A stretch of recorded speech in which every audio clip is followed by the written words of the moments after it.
Welcome back to the Week 10 college football betting locks and predictions, and let's get right into it with a recap of last week. We gained 2.4 units ending the 4-week losing streak, and we are a total of plus 7.5 units on the season. So let's get right into the recap, and be sure to like and subscribe to the channel to continue getting all the plays early. So we had Alabama against South Carolina. We took South Carolina plus 13 in a little bit of a disgusting spot there, and they do get home for us in that one. A very close game, but Alabama escapes with it. They've been escaping from all these games. And at some point, you have to question DeBoer. He did it at Washington where he won all of the one-possession games, got to a national championship. It's not these Alabama teams of old just demolishing teams, but it gets it done. Alabama moves to 7-1 and are the favorites in the SEC as they have been. Bo Prabula, brutal injury during this game at Vandy, but Vandy takes it 17-10 in that one. So we are incorrect in our pick there, but no betting luck on that one. Iowa State -2 in the hook against BYU.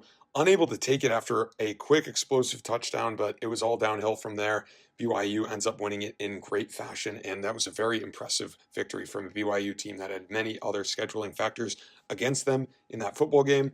Then we had Illinois against Washington. Washington takes care of that one easily there. Minnesota, Iowa, Floyd of Rosedale, and Iowa demolishes Minnesota, putting up 41 points in that one. We added a late lock on the Discord, Michigan State plus 14 in the hook. They kind of backdoor this one after Michigan ripped off a 60-yard run to temporarily be covering that one in the fourth quarter, but Michigan State scores again, and we do end up covering that one. We were on the right side of that one. LSU +3. I knew it was a last chance spot for Brian Kelly here. He is now fired. Texas A&M ran away with it, and LSU was just not good enough. Brian Kelly's offense just never worked here, and the play calls were just disappointing. The effort wasn't there, and the Death Valley there at night does not really provide any sort of resistance if the team is down 20 and all the fans are just streaming out of the building. Kentucky against Tennessee. Tennessee just ends up running away with this one. We got a little too cute with Tennessee on the road here, but Kentucky does get blown out by 20 plus in that one. Then Houston against Arizona State. Houston wins this one outright.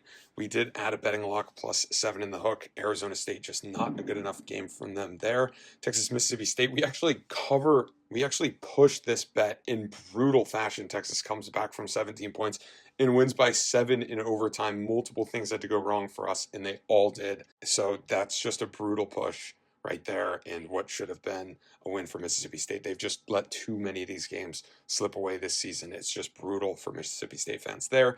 Boston College against Louisville. Boston College stays within the 25 in the hook number. Another disgusting one. We took Wisconsin +31 in the hook against Oregon. Never a game, but just a muddy one there, like we predicted. Fresno State against San Diego State. Fresno is within the 3 in the hook there. And then Florida Atlantic against Navy, another disgusting spot, and they do stay within the 2 possessions there. Final page, Cal at Vautech on the Friday. We had Vautech winning. They do win and cover in overtime in that one. UCLA against Indiana. Indiana runs away with it in the first true test, I guess, for UCLA, this new look UCLA team, and Indiana just, again, proved that they are just monsters, blowing out teams and just winning, crushing opponents on both sides of the ball. Ole Miss takes care of business at Oklahoma. We gave out that lock in the last video, and it worked out favorably for us. South Florida at Memphis. Memphis does come away with that one in another comeback spot there in the American, so we did predict that one correctly. Nebraska beats Northwestern in Big Ten play there. Auburn at Arkansas, just brutal game for Arkansas. They look spent, and it looks like they've given up there. Could have been better in that game. They end up losing. Western Michigan, Miami, Ohio did go over the total in that one. Baylor fails to cover the +4 against Cincinnati. And finally, Wake Forest actually wins outright on a late swing against SMU in ACC play there. So once again, +7.5 units on the year. We'll try and add another back-to-back winning week here in week 10. And be sure to subscribe to the channel to always be getting the picks early. So let's start with a couple Tuesday locks here. These are just number plays. Again, pretty disgusting. Utep 2-5 on the road. We think 10 points is too much. We'll take Utep +10 in the hook there with the candy. Don't think they'll win outright. Think they'll keep it close on the Tuesday night. Second leg, James Madison at Texas State. We've got Texas State +7 once again. Numbers play here. Texas State's a little underrated. I've lost some close games in the Sun Belt here. We like them on the bounce back here at home again on the Tuesday there. Then we've got Purdue at Michigan. I think this spread is a little too inflated for a Michigan offense that isn't as explosive as it appears. They can run the ball all they want, but I think Purdue stays within the 21 in the hook. Purdue's actually been pretty good ATS in Big Ten play, staying within some of these bigger numbers. So I expect Purdue to muddy this thing up a little bit and keep it close enough. Penn State against Ohio State. I like Ohio State to win that one. No play on the spread as of yet. This Penn State team is just pretty much dead. Vandy against Texas.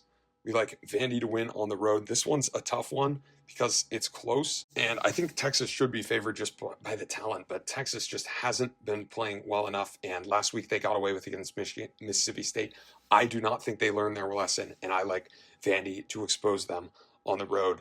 I don't know if Vandy's the better team talent-wise here, but I think they'll put together a better game plan and score just enough to edge out this Texas squad that can't seem to find their footing on offense.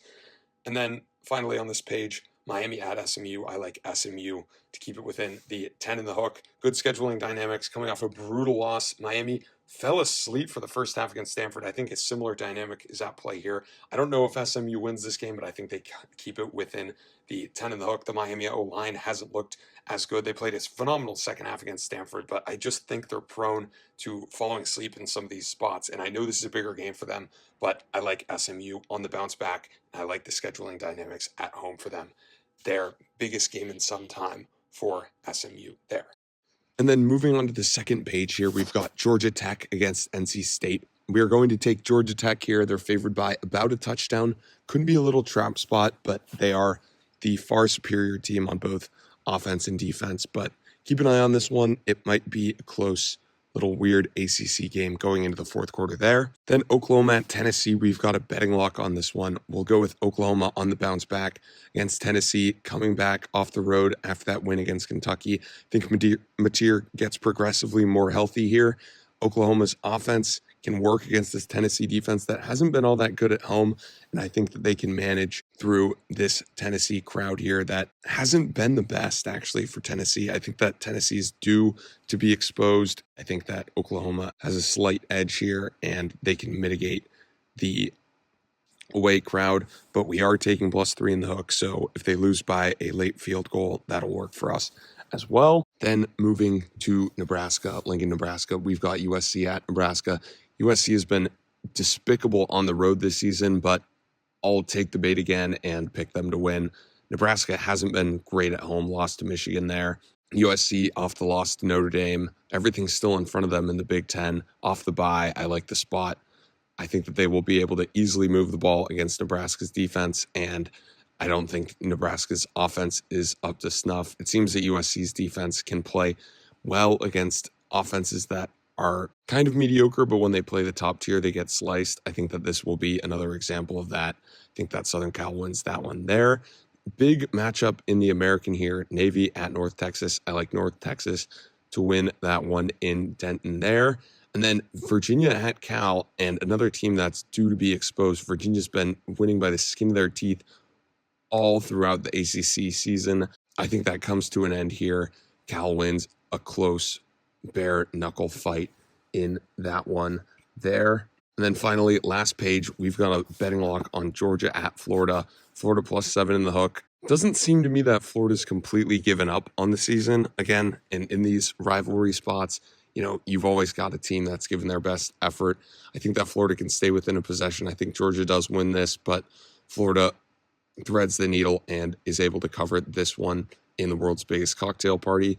Arizona State at Iowa State. And I mean, some of these Big 12 games, I haven't been great at predicting. I'm going to go Iowa State for the home field off the bounce back. Both teams off the bounce back. Arizona State did not look as good as I thought they would last week, but honestly, I could see this one going either way. Should be a good watch in that game there. Cincinnati at Utah, probably the big game in the Big 12 here, but I think that Utah is a far superior team here. I think Utah's better on both fronts and will be able to shut down Cincinnati's offense at altitude there. Then Rutgers at Illinois. This is a numbers play here. Illinois -12 in the hook. I think Altmaier and Illinois will be able to easily move the ball in this Rutgers defense and should easily cover this 12 in the hook spread, especially at home here. Rutgers has gotten a little lucky so far this season in terms of scoring points. We think their power rating's a little inflated and that Illinois will run away with this football game, and Rutgers will just give up, down 2 possessions plus in the fourth quarter there. Finally, Mississippi State at Arkansas. I think that Arkansas is now given up at 2-6. Not really sure why they're favored here, so we will take the candy with Mississippi State. I think that they're still very much playing tough. That was just a brutal loss to Texas, so I like Mississippi State to try and bounce back here on the road in Fayetteville there. Thanks again for watching. Please be sure to like and subscribe and comment your predictions below.